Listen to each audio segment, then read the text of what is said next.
guys, and on today's episode of Tom's World we're going to be making a brownie in a mug. It tastes really nice, they're really easy to make and overall just a simple thing to do. So for this you're going to need a cup of water, you're going to need a couple of tablespoons out of that. Some sugar, we're going to need 2 or 3 pinches of that. Also going to need some flour, self-raising or plain, it doesn't really matter, I just picked up whatever I found. Some olive oil, some salt, some cocoa, and of course a cup. I'm just using a average size cup. It doesn't really matter on your sizing, but you'll be able to measure that out when you start pouring your ingredients in. You're going to want to start off by taking a 1/4 cup worth of flour and putting it into your cup. About so much is what you need, 1/4 cup. So that's round about one. It didn't have this. None of this has to be accurate. You've just got to get near what it says. Next you're going to want to take a 1/4 cup of sugar as well.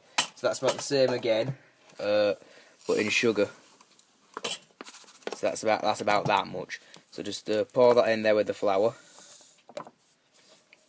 You're also going to want to take 2 tablespoons, that's a tablespoon there, 2 tablespoons of cocoa. This is what makes it a brownie, obviously, otherwise it would just be cooked flour. So that's 1,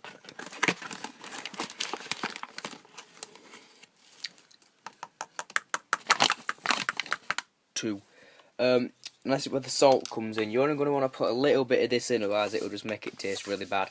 So you're only going to need a small pinch of salt, maybe like half of that, just a little, nothing more than that really. That's about all you're going to need.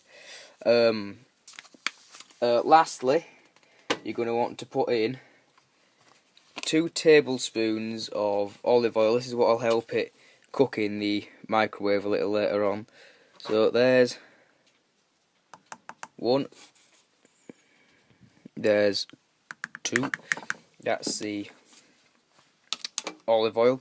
Yeah, make sure you don't overload it with olive oil as well, otherwise it'll just really taste really bad. You've got to make sure that with the salt and the olive oil you don't put too much in, otherwise it'll taste horrible. And lastly, you're going to want to put 3 tablespoons of water in so that it doesn't burn when you put it in the microwave, like so. If you put all that in your cup, guys, all the liquid should sink into about there, and you're just going to want to mix it together and get all the flour and the cocoa and the sugar mixed together. You're going to want to make sure you do this pretty thoroughly, otherwise you'll just end up with a huge clump of flour in the middle of your brownie. And I tried that once before and it tasted horrible. If you need to add more water as you go in, just do that, otherwise it'll just be really dry. And just do what you think with it really. Don't put too much water in, otherwise it'll take forever to cook, but put enough in so that it doesn't go into a really dry lump. Ideally, guys, you're going to want to try and get it like this so that it's nice and consistent with no flour or sugar or anything sticking out anywhere. This will make sure that it all cooks evenly when you put it in the microwave, and it won't burn because it's nice and liquidated, shall I say. Brownie mixture is mixed in thoroughly. You're going to want to put it in the microwave for 1 minute and 40 seconds. If you find it ain't cooked for that time, put it in for another 10 or 20 seconds and keep doing that until it's done alright. So after 1 minute and 40 seconds, your brownie should look something like this. Mine's a bit soggy still on top, so I'm going to put it in for another 10 or 20 seconds, but it should, if it looks something like that and it's not too squidgy, it's fine to eat. They're really easy to make, these guys, and I enjoy making them because it's just so simple and quick and really tasty, to be honest. So thanks for watching this episode of Tom's World. Support, as always, is continuously received. I'd like to thank my mate for suggesting that I do this, because I wasn't at first going to do it, but after his persuasion I decided that I would. So yeah, I'll see you next time, guys.